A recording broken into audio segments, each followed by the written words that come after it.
covering news where you live. This is 5 News.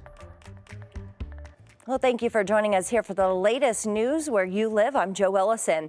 Fort Smith police are investigating a robbery at Zell's on Phoenix Avenue.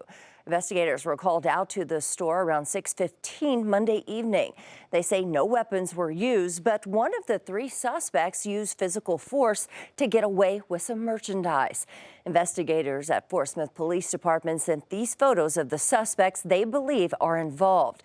They say if you know who they are, then give Fort Smith Police a call. Well, the warmer weather we've seen this month might have had you eager to grab the shovel and put your plants in the soil. But if you did, now's the time to cover them up with frost cloth or sheets. The hardier plants might be okay, but summer varieties like tomato and basil, they need their blankets now. The owner of Chicken Holler Lawn and Garden in Farmington says it's best to plant after tax day. Annual flowers, the ones that don't come back every year, they cannot have anything 32 or below. It will totally kill them. We all get antsy and want to plant before it's really time, because usually our last frost date is not until, around tax day. Well, the USDA updated its plant hardiness zones map, which can show you the minimum temperature perennials need to survive outdoors and to move Arkansas to a slightly warmer range. Well, let's check in with meteorologist Zach Scott to see how that weather's shaping up this week. Hey, Zach. Yeah, timely to run that story there because we've got that cool down. We saw temperatures take a dip, a light freeze for a couple of hours in far northwestern Arkansas. As we kicked off our Tuesday, we have a better chance for more of a light freeze around northwest Arkansas and parts of the River Valley going into Wednesday morning. And then we're going to start to warm up pretty quickly the next several days. Again, storm system came through yesterday, brought the rainfall Monday. Cold front swept through, cold air behind it, impacting us for our Tuesday. Mid to upper 40s expected for your Tuesday afternoon. Cloud cover lingers a little thicker across northwest Arkansas. So we're going to try to get some breaks of some warmer sun to mix in. But again, the damage is done here. It'll feel like the lower 40s in the afternoon on Tuesday because we've got a west wind that's gusting 20 to 30 miles per hour, not just northwest Arkansas, but also gusting in the River Valley. The one key ingredient that is a little bit better for the River Valley, sunshine. We're going to mix in more sunshine the further south you go.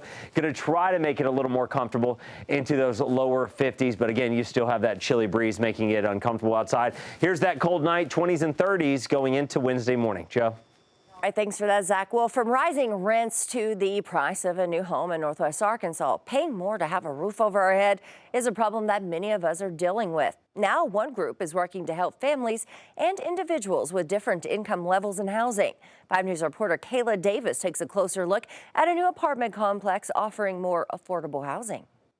The mission is to provide housing to households that might not otherwise afford it. Casey Kleinhans with the nonprofit Community Development Northwest Arkansas says the Olive Street Apartments project began back in 2022. Kleinhans adds the 60-unit complex is a $13 million project. The complex will offer 2-bedroom, 2-bathroom apartments for mixed income levels. 75% of the units in the project will be affordable to households earning less than 80% of the median income here. And then 12 of those units are priced where households with a Section 8 income voucher could afford to live in those units. According to the U.S. Census Bureau, in Arkansas, the median income level for an individual is just under $32,000, and for a household, about $56,000. We've worked on the financing with Walton Family Foundation and Cadence Bank. That's what's letting us include some below market rate units in the project. And with such a booming city, Robert Burns with the foundation says they're excited to bring more inclusivity to such a great area. You've got a park that's right next door, you've got the trail system, you're proximate to the Razorback Greenway, schools are close by, folks can walk, they can bike, they can actually get a short drive, you decrease traffic congestion.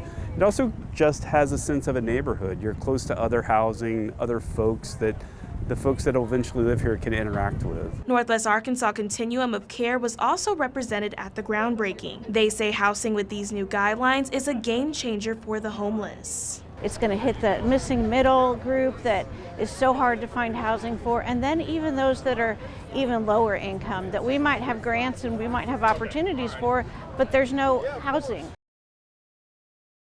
According to the U.S. Department of Health and Human Services, individuals earning around $15,000 a year may qualify for Section 8 housing and about $31,000 for a family of 4. The projects there on the Olive Street apartment complex will be completed in fall of 2025. Well, thank you for joining us here today for the latest news and weather where you live. Make sure to catch up with us again tomorrow right here for more.